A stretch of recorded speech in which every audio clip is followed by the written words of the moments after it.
오늘 우리가 처음 읽은 로마서 12장 5장 12절에 보면은 한 사람으로 말미암아 죄가 세상에 들어왔다라고 되어 있습니다. 여기서 물론 한 사람은 아담을 가리키는 말입니다. 성경에서 한 사람이 죄를 범하니라 하니까 그래서 죄가 세상에 들어왔다라고 되어 있는데 이 구절의 이 헬라어 표현을 살펴보면은 이 말씀이 한 사람이 죄를 범하니까 죄가 슬그머니 옆 사람에게 이렇게 가스 퍼지듯이 들어왔다는 말이 아니라 마치 커다란 댐이 폭격을 받아가지고 그 어마어마한 물이 일순간에 쏟아져가지고 그 일대가 다 물에 잠기는 것처럼 죄가 그렇게 세상에 들어왔다. 그런 말씀입니다. 그래서 한 사람이 죄를 범하니까 그것이 이제 시발점이 돼가지고 단번에 어마어마한 죄의 세력들이 쓰나미처럼 마치 대기하고 있던 것처럼 엄청난 힘으로 세상으로 들어와서 세상 전체를 죄로 뒤덮여 버렸다는 그런 말씀입니다. 그렇게 가득히 죄가 세상을 가득 채웠을 때 그 죄는 하나님께서 만들어 놓으신 그 아름다운 세상을 다 파괴해 버렸습니다. 이런 끔찍한 일들이 어떻게 일어나게 되었을까요? 오늘 우리가 읽은 창세기 3장에 보면은 우리가 지금 겪고 있는 모든 재앙의 뿌리가 되는 사건을 소개하고 있습니다. 대한민국은 참 살기 좋은 나라입니다. 어떤 분들은 헬조선 해야 된다. 그래서 이 나라를 빨리 떠나야 된다라고 얘기하지만 제가 전 세계 어디를 돌아다녀 봐도 우리나라처럼 살기 좋은 나라가 저는 없다고 생각을 합니다. 그래서 저는 참고로 해외여행을 별로 가고 싶지 않습니다. 그러나 이렇게 좋은 나라에 살면서도 우리의 삶은 결코 녹록하지가 않습니다. 우리가 사는 인생은 많은 슬픔과 아픔과 가난과 질병과 사망과 고통과 고난 같은 걸로 다 인생이 점철되어 있다고요. 일단 먹고 사는 것마저도 만만치가 않습니다. 그래서 많은 사람들이 이 세상에 존재하는 그 수많은 사람들의 고통과 아픔의 원인을 때로는 궁핍, 가난에 있다라고 생각합니다. 틀린 말이 아닙니다. 지금도 세상에서는 정말 하루 한 1달러도 안 되는 돈으로 피차만 사는 사람들이 이 지구상에는 어마어마하게 많고요. 또 돈이 없으니까 질병에 취약하고 범죄에 취약하고 그래서 고통스러운 인생을 사는 분들이 많이 있습니다. 때때로 인간들끼리의 그 관계가 이 고통의 원인이 될 때가 많이 있습니다. 분명히 그 사람 때문에 나는 행복해져야 되는데 행복해져야 할 관계인데 그 사람과 내가 오히려 그 때문에 내가 불행한 그런 불행을 당하게 되는 것입니다. 즐거움이 되어야 할 사람이 그 사람의 이름만 들으면은 속에서 막 쓴물이 솟아날 정도로 이가 갈리는 존재들이 많이 있습니다. 이렇게 인간이 다른 인간에게 커다란 고통의 원인이 되는 것을 삶에서 우리는 종종 경험하게 됩니다. 우리 조상들은 옛날부터 인복을 무엇보다도 소중하게 생각했습니다. 그래서 인복이 있고 인덕이 있는 사람들은 어딜 가든지 형통하다. 이렇게 믿었습니다. 왜 그렇게 생각할까요? 그것은 이 세상을 살아가면서 형통하게 되는 것이 바로 인간을 통해서 좋은 사람을 통해서 나타난다. 그렇게 믿었기 때문입니다. 또한 열악한 환경은요. 우리에게 커다란 고통의 원인입니다. 나이가 드신 어르신들은 그 일제강점기와 한국전쟁을 겪으면서 많은 고생을 하셨습니다. 예전에 전쟁 직후에 우리 방직공장에 가면은 그 누나들이 하루에 16시간 이상씩 그 일을 하면서 그러면서 월급은 생계비 이하로 받으면서 그 구로공단에 가면 살아가는 누나들이 정말 많이 있었습니다. 공장에 그 남자들은 공장에 가서 프레스에서 손이 잘리고 다리가 잘려나가고 또 수많은 건설 현장에서 이 구조물이 무너져가지고 죽는 일도 다반사였습니다. 현장에서 잠이 쏟아지면 자기 허벅지를 꼬집어가면서 일도 했습니다. 그나마 그런 일자리도 당시 구하지 못해서 사람들이 많은 고통을 받았습니다. 이렇게 열악한 환경은요, 우리 인생에 큰 고통을 주는 원인이 분명합니다. 그러나 이런 것들이 우리 인생의 고통이 되는 원인이 되는 것은 분명하지만 우리는 항상 언제나 뿌리를 찾아 내려가야 되는 것입니다. 뿌리를 찾지 않으면 그 위에 있는 것들은 마치 잘라내도 또 돋아나는 순과 같기 때문입니다. 생각해 보십시오. 우리 인생의 그 고통의 궁극적인 원인이 물질적인 궁핍이나 가난이나 열악한 자연 환경 혹은 인간관계 이런 것들이라고 한다면 그런 문제들이 없는 곳에는 불행이 없어야 되지 않겠습니까? 그러나 그렇지가 않다는 것입니다. 가난이 만일 죄의 뿌리라고 한다면 부유한 곳에서는 죄가 일어나지 말아야 됩니다. 그러나 부유한 사람들이 사는 세계에서는 그 나름대로 훨씬 더 치밀하고 훨씬 더 비겁하고 훨씬 더 잔인한 그런 죄악들이 행해지고 있습니다. 오히려 돈이 없고 배우지 못해서 힘없는 사람들은 먹고 살기 위해 주먹을 휘두르는 폭력을 사용하지만 부유하고 더 배운 사람들은 제도와 법을 사용해가지고 다수에게 폭력을 행사합니다. 그것은 더 많은 사람에게 오히려 훨씬 더 심각한 피해를 줍니다. 가난한 사람들이 먹고 살기 위해서 싸우고 죄 짓는 죄는 오히려 더 순진하고 원초적입니다. 그러나 부유한 사람들이 자기의 행복을 지키고 즐거움을 누리면서 짓는 범죄는 훨씬 더 고등하고 훨씬 더 야비하고 훨씬 더 지능적입니다. 인간을 파멸로 몰아갑니다. 그런 속에서 우리는 가난이라든지 인간관계라든지 혹은 열악한 이 삶의 환경이라든지 이 모든 것들은 인간으로 하여금 죄를 짓게 하는 요소가 될 수 있을지 모르지만 결코 죄의 뿌리는 환경에 있는 것이 아니라는 사실을 발견하게 되는 것입니다. 그러나 궁극적으로 하나님과 우리 사이에서 문제가 되는 죄는 그것이 아니라 조금 더 근원적인 그런 죄입니다. 우리는 그 죄의 뿌리를 오늘 본문 창세기 3장에서 발견할 수 있는 것입니다. 하나님께서는 세상을 창조하신 다음에 아담과 하와를 동산에 두셨다는 이야기를 잘 아실 것입니다. 그 동산이 에덴 동산인데 오늘날 그 위치를 정확하게 알 수는 없습니다. 그러나 그 동산이 얼마나 아름다웠을지를 한번 생각해 보십시오. 우리나라는 정말 전 국민이 해외여행이 목표인 것처럼 세계에서 해외여행을 제일 많이 가는 나라로 1등 가는 나라인데 그러니까 다 왜 그래? 아름답고 훌륭한 관광지를 보기 위해서 여행을 가는 것 아닙니까? 그런데 에덴 동산은 하나님이 보시기에 심히 좋았다라고 할 정도로 아름다운 그런 동산이었습니다. 하나님께서는 그런 에덴을 창설하시고 아담과 하와를 거기에 두셨습니다. 고통이 없고 먹고 사는 문제, 입는 문제 때문에 고민할 필요가 없는 정말 풍요롭고 완전한 만족이 있는 그 낙원에 하나님께서는 아담과 하와를 두셨습니다. 그리고 그 땅을 경작하고 지키게 하셨습니다. 그런데 오늘 창세기 3장에 보면은 말하기를 하나님께서 에덴 동산에 커다란 에덴 동산 그 중앙에다가 커다란 나무 하나를 정하셨습니다. 그리고 말씀하셨습니다. 2장 16절에 보면은 여호와 하나님이 그 사람에게 이르시되 동산 각종 나무의 열매는 네가 임의로 먹되 선악을 알게 하는 나무의 열매는 먹지 말라. 네가 먹는 날에는 반드시 죽으리라. 옛날 성경에 정령 죽으리라. 그렇게 라고 명령하셨습니다. 이 선악과라는 말이 원래 히브리어에 보면은 선과 악의 지식의 나무라고 되어 있거든요. 그러니까 이 나무를 먹으면 너가 선과 악을 경험함으로써 그 두 가지를 알게 하는 나무다. 그런 뜻입니다. 하나님께서는 그런 희한한 나무를 동산 중앙에 딱 두셨습니다. 그리고 말씀하셨죠. 먹지 마. 먹으면은 정령 죽을 거야. 반드시 죽을 거야. 그렇게 경고하셨습니다.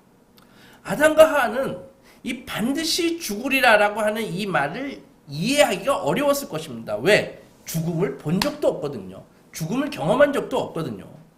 많은 사람들이 이 선악과 이야기를 성경 이야기를 하면은 성경을 비웃습니다. 왜냐하면 결국 인간 불행의 원인이 하나님이라는 뜻 아니야. 하나님이 그 선악과를 만들어 에덴에 놓지만 않았어도 인간이 죽는 일도 없었을 것이고 지금처럼 이렇게 살기 힘든 일도 없었을 것이고 불행한 일도 없었을 거 아니야.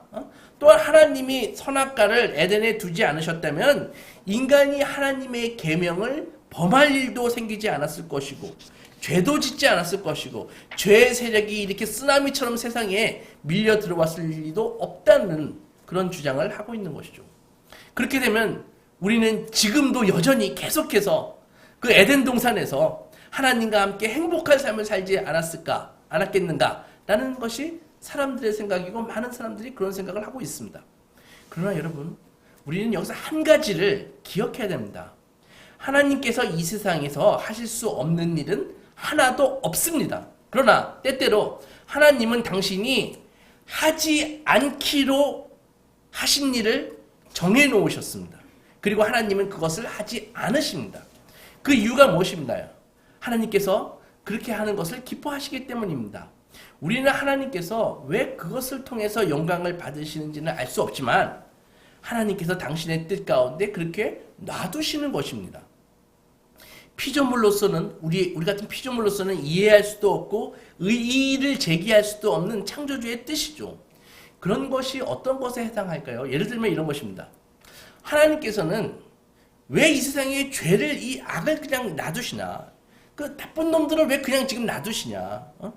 죄가 하나님께 영광을 돌리는 일에 방해가 되고 하나님을 위해 살고자 하는 사람들의 그 삶을 황폐하게 만드는데 그 불행의 원인인 죄를, 그 불행의 원인인 이 지구상에 나쁜 놈들이 몇 명 있지 않습니까? 그 사람들을 왜 없애지 않으시냐?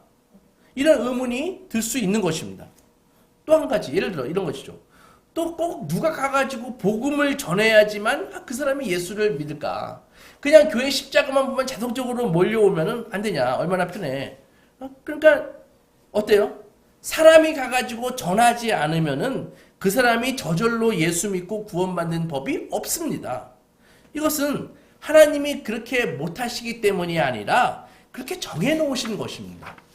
그 중에 한 가지가 또 뭐냐 하면은 하나님이 이 세상에 인간들을 만들어 놓으실 때 모든 사람들 속에 자유롭게 자기 자신이 어떠한 도덕을 따라가면서 살 것인가를 결정할 자유와 권한을 주셨다는 것이죠.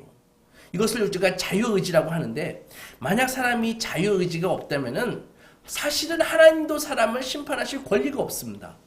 만약에 하나님이 어떤 사람은 끝까지 예수 안 믿고 당신에게 반역하고 불순종하도록 먼저 만드시고 또 어떤 사람은 태어나자마자 예수 믿고 하나님께 충성하고 영광을 돌리면서 살아갈 수 있게끔 만들어 주셨다고 칩시다.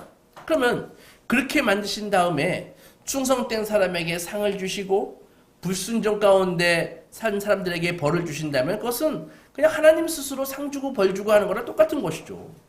그러나 그러니까 하나님께서는 사람들 속에 스스로 자유롭게 자기가 어떻게 살 것인가를 결정할 수 있는 자유와 의지를 주신 것입니다. 그 자유와 의지를 아담과 하와에게도 주셨습니다.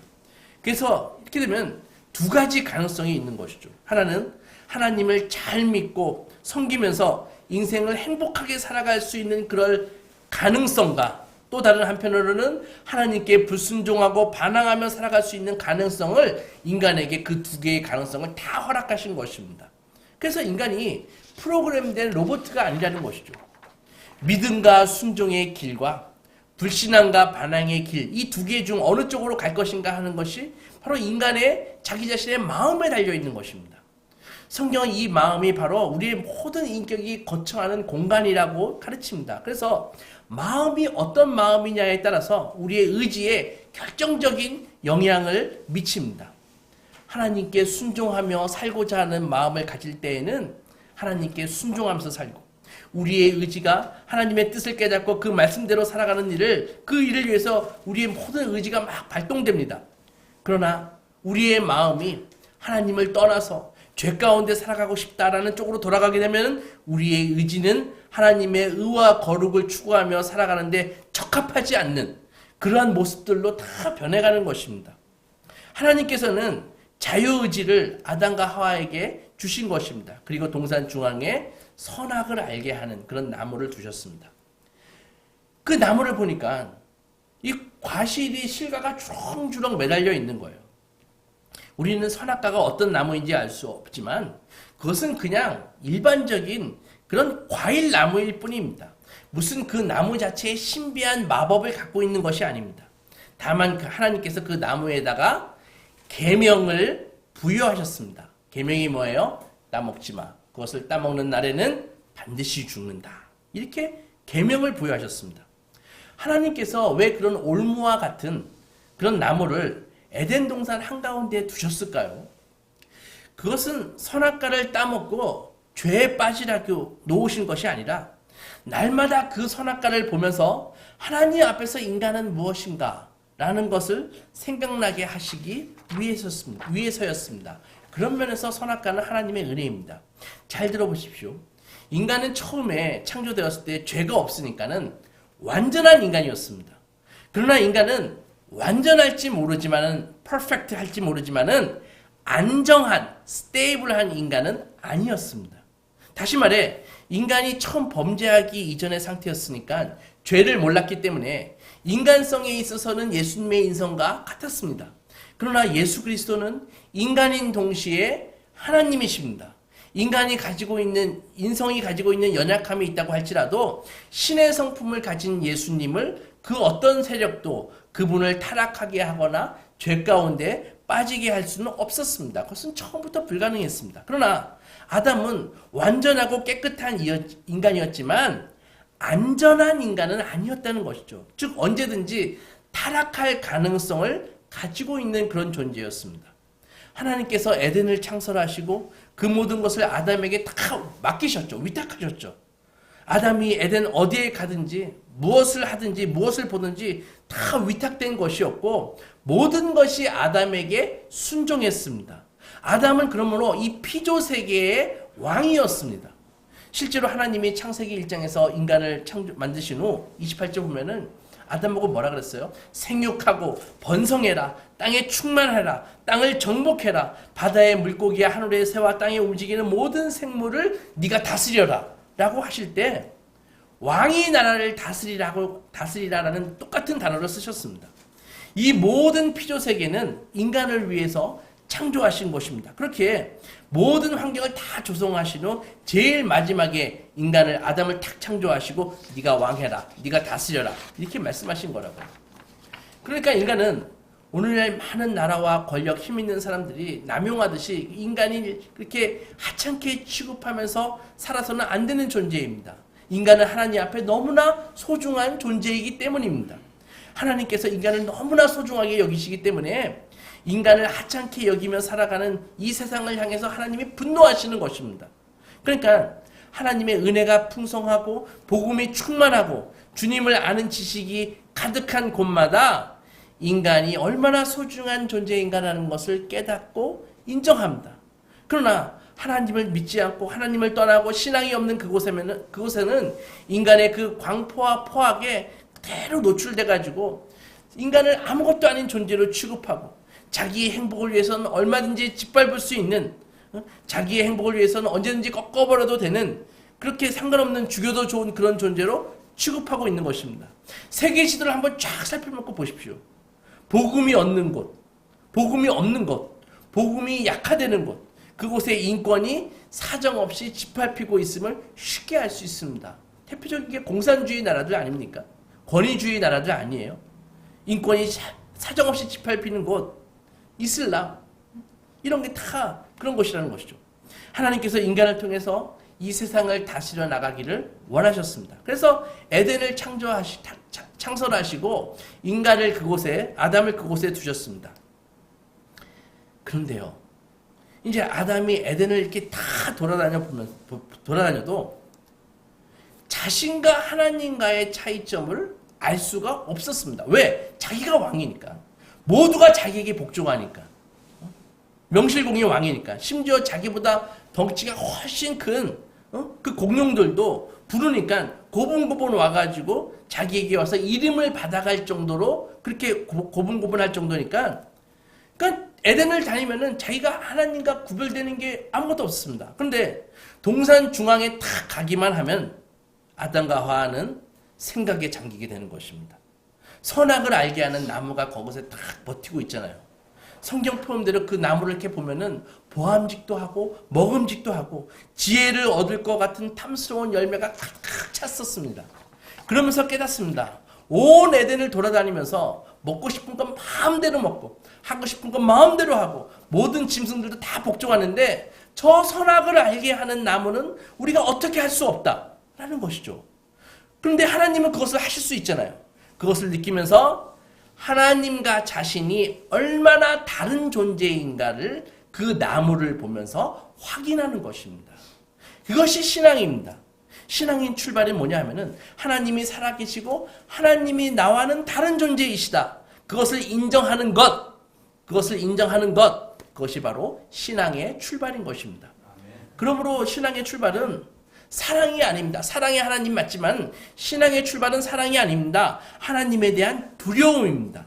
성경의 표현대로 경외심, fear, 그거란 말이죠. 아담은 선악과를 보면서 하나님과 나는 정말 질적으로 다른 존재라는 것을 인정하는 것입니다.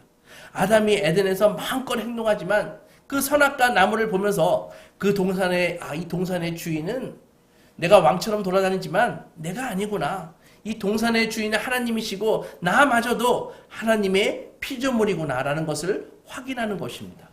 선악과는 바로 이것이 하나님의 계명입니다. 생각해 보십시오.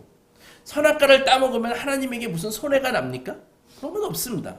그런데 이 선악과를 따먹는 그 순간에 아담 한 사람으로 말미암아 죄가 제 방에 뚝이 터져가지고 물이 바다를 덮은 같이 크게 되는 것입니다. 왜 그렇게 되었을까요? 하나님이 정해놓으신 계명 때문입니다. 선악과를 따먹은 그 행위 자체는 아무것도 아니지만 하나님이 선악과에 대해서 계명을 정하셨고 그것을 인간이 어긴 것입니다. 이 계명을 어겼을 때 창조주 하나님의 주권에 대한 도전이고 반역이 되는 것이죠. 그래서 하나님의 커다란 진노를 산 것입니다. 제가 이해가 가도록 설명드리겠습니다. 예를 들어 여기에 이게 뭐 지갑이라고 칩시다. 여기에 지갑이 하나 있습니다. 이 지갑에 제 지갑인데 100만 원이 들어가 있습니다. 저는 이 지갑을 하루에 100번이라도 열고 닫으면서 그 돈을 사용할 수 있습니다. 전혀 문제가 없습니다. 그죠?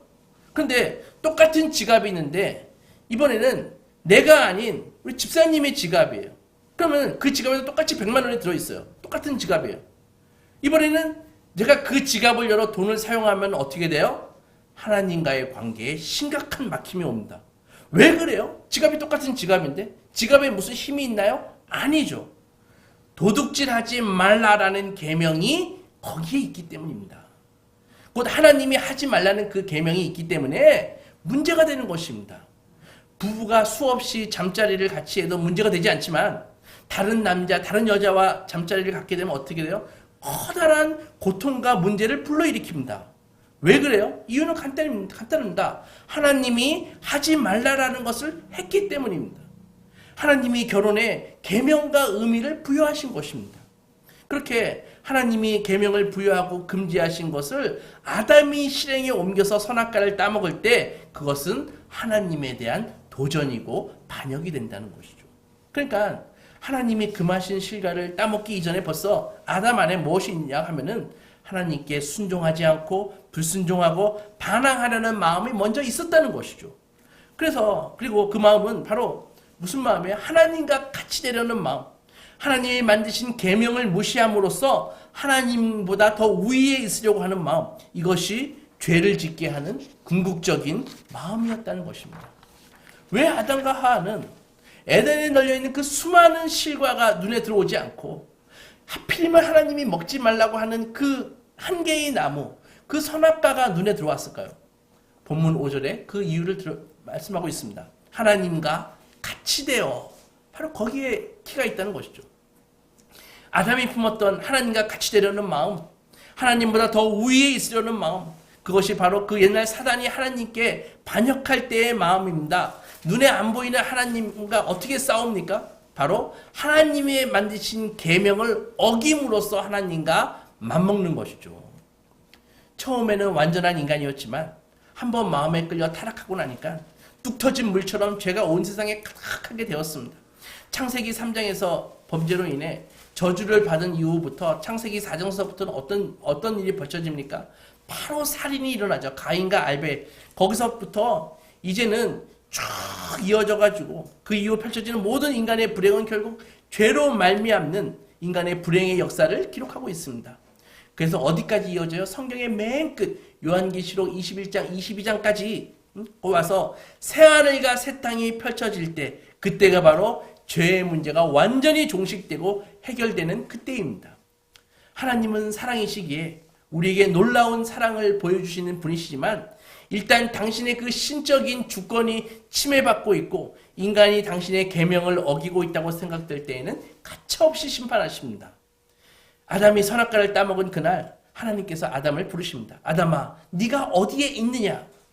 10절 보면 내가 동산에서 하나님의 소리를 듣고 내가 벗었으므로 두려워하여 숨었나이다. 놀랍게도 아담은 그때까지만 해도 하나님의 소리를 들을 수 있었습니다. 하나님의 소리를 들을 수 있는 능력을 갖고 있었습니다.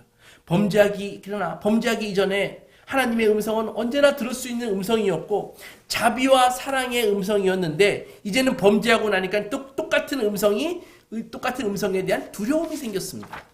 그리고 자기가 벗었다는 사실을 알게 되고 수치심도 생겼습니다. 선악을 알게 된 것입니다. 선악을 알게 되었다는 말은 여러분 쉽게 말하면 악을 알게 되었다는 것입니다. 선만 있을 때는 악에 대한 개념이 없습니다. 그런데 악이 들어오고 나니까 선과 악이 구분이 생기고 악을 알게 되니까 선이 무엇이고 악이 무엇인지를 구별하게 되었습니다. 선과 악을 구별하고 아는 것이 바로 하나님과 아는 것처럼 그렇게 같아졌다는 말입니다. 여기서 마음속에 한 가지 의문이 들 수 있습니다. 처음에 선악과를 누가 먹었습니까? 하와가 먼저 먹었습니다. 그죠? 그런데 왜 하나님께서는 하와를 먼저 안 부르시고 아담을 부르십니까? 그 이유는 처음에 계명을 주실 때 그 계명을 받았던 대표자가 바로 아담이었기 때문입니다. 그리고 하나님께서는 아담을 부르시자 아담을 아주 쉽게 뭐라고 얘기해요? 하와에게 자기의 책임을 전가하잖아요. 12절 보면 아담이 이르되 하나님이 주셔서 나와 함께 하신 여자 그가 나무 열매를 내게 주므로 내가 먹었나이다. 이 말을 보면 참 교묘해요. 하와가 주어서 먹었는데 그 하와를 누가 주셨다고요? 하나님이. 하와를 주시면서 같이 살려고 하신 분이 누구십니까? 하나님이. 아담의 주장은 자신이 범죄한 그 첫 번째 원인은 하나님이고 둘째 원인은 하와라는 것입니다. 그러니까 하나님이 주셔서라는 그 말에 어떤 말이 뜻이 포함되어 있어요? 하나님이 안 주셨다면 이런 일이 안 벌어졌어요. 하나님이 주셨어도 그 여자가 내 여자가 아니었다면 이런 일이 안 벌어졌어요. 그 여자가 내 여자였어도 그 여자가 선악과만 따지만 않았어도 이런 사단은 안 났어요. 그런 말 아닙니까? 정말 쓴웃음을 지을 수밖에 없지만 아담의 말 중에는 하나도 거짓말은 없습니다. 모두가 사실입니다. 그러나 그런 것으로 책임을 전가할 수는 없다는 것입니다. 왜 그럴까요? 그것은 하나님 앞에서 아담이 맡고 있는 큰 책임 때문입니다. 아담은 하나님으로부터 전권을 받고 동산을 다스리는 일이라는 책임을 맡았습니다. 이것은 처음 사람인 아담이 앞으로 태어날 모든 인류의 그 대표자로서 하나님께서 맡겨주신 책임입니다. 하나님께서 주신 하와가 선악과를 따가지고 먹으라고 해서 먹었지만 궁극적으로 결단을 하고 이 선악과를 먹을 것인가 먹지 않을 것인가를 결정하는 것은 아담 본인에게 속한 문제라는 것이죠. 이런 방식으로 죄를 핑계할 수 없다는 것이 성경이 오늘 보여주는 것입니다. 언제나 마지막 순간에 죄를 택할 것인가 하나님을 택할 것인가 라는 결단은 다 우리에게 있습니다. 그래서 우리에게 책임을 물으시는 것입니다. 아담이 이렇게 변명을 하자 하나님께서는 다시 여자에게 물으셨습니다. 13절 보면 네가 어찌하여 이렇게 되었느냐 하니까 하와도 다 뒤집었을 수 있나요? 뱀에게 책임을 돌리는 것이죠. 뱀이 나를 꾀므로 내가 먹었나이다. 그랬더니 하나님께서는 뱀한테는 안 물으세요. 뱀이 좀 억울하겠죠. 근데 그때부터 차례차례 심판하십니다. 그 가운데 눈길을 끄는 것은 아담이 하와에게 하는 말이었습니다. 창세기 2장에 하나님이 하와를 처음 아담에게 주었을 때 아담이 하와 보자마자 뭐라고 얘기했습니까? 당신은 내 뼈 중에 뼈요 살 중에 살이로다. 인류 최초의 노래와 시, 사랑 고백을 하잖아요. 그런데 궁지에 몰리니까 바로 하나님께서 주신 여자 때문에 내가 넘어졌습니다 라고 발뺌을 하지 않습니까? 이로써 아담의 가정은 파경, 깨지는 것이죠. 사랑하는 소망교회 성도 여러분, 아담의 이 태도는 우리에게 무엇을 교훈하고 있을까요? 그것은 바로 하나님과의 관계가 깨어지자 인간과의 관계도 깨어졌다는 것입니다. 오늘 우리는 한 가지 해답을 얻을 수 있습니다. 인간의 모든 고통과 불안과 슬픔이 사실은 인간관계 때문이 아니라 하나님과의 그 파괴된 관계로부터 비롯된다는 것을 우리는 여기서 확인하게 되는 것입니다. 결국 하나님과의 관계에 파괴가 없다면 인간과의 관계의 파괴도 없는 것입니다. 지금도 우리가 하나님의 관계를 돈독히 유지하면 하나님의 그 참된 사랑 안에서 살아갈 때는 오히려 그렇게 깨어진 다른 관계들을 치료하는 힘을 주십니다. 내가 예수를 믿고 나한 사람이 변하니까 나와 관계를 맺고 있는 모든 사람들이 함께 변해갑니다. 이것이 바로 하나님이 우리를 예수 믿게 하신 중요한 이유입니다. 오늘날 우리는 관계의 어려움으로 눈물 흘리고 고통하고 있는 세대를 보게 됩니다. 우리 자신도 거기서 예외일 수 없습니다. 어떻게 할까요? 그런 바로 관계의 파경의 근본 원인으로 들어가서 그것을 회복해야 되는 것이죠. 그것은 바로 하나님과의 관계를 회복하는 것입니다. 하나님과의 관계를 회복하고 어느 순간 은혜를 크게 받으면은 우리 자신의 죄가 무엇이고 그 죄를 용서하기 위해서 십자가에서 죽음이라는 대가를 치르신 예수님의 은혜가 얼마나 크고 그 아들을 보내신 하나님의 사랑이 얼마나 놀라운지를 깨닫게 되는 것입니다. 이렇게 하나님 앞에 깊이 회개하고 하나님과의 관계가 새로워지면 나의 죄와 불행이 어떤 사람, 어떤 인간, 어떤 환경 때문이라고 말하지 않고 그들은 여전히 그런 식으로 살아가지만 그들을 불쌍히 여기고 그를 용서할 마음이 생기는 것입니다. 이것이 복음의 능력입니다. 이제 더 이상 그 사람과의 불행한 인간관계가 나를 불행으로 내몰지 않습니다.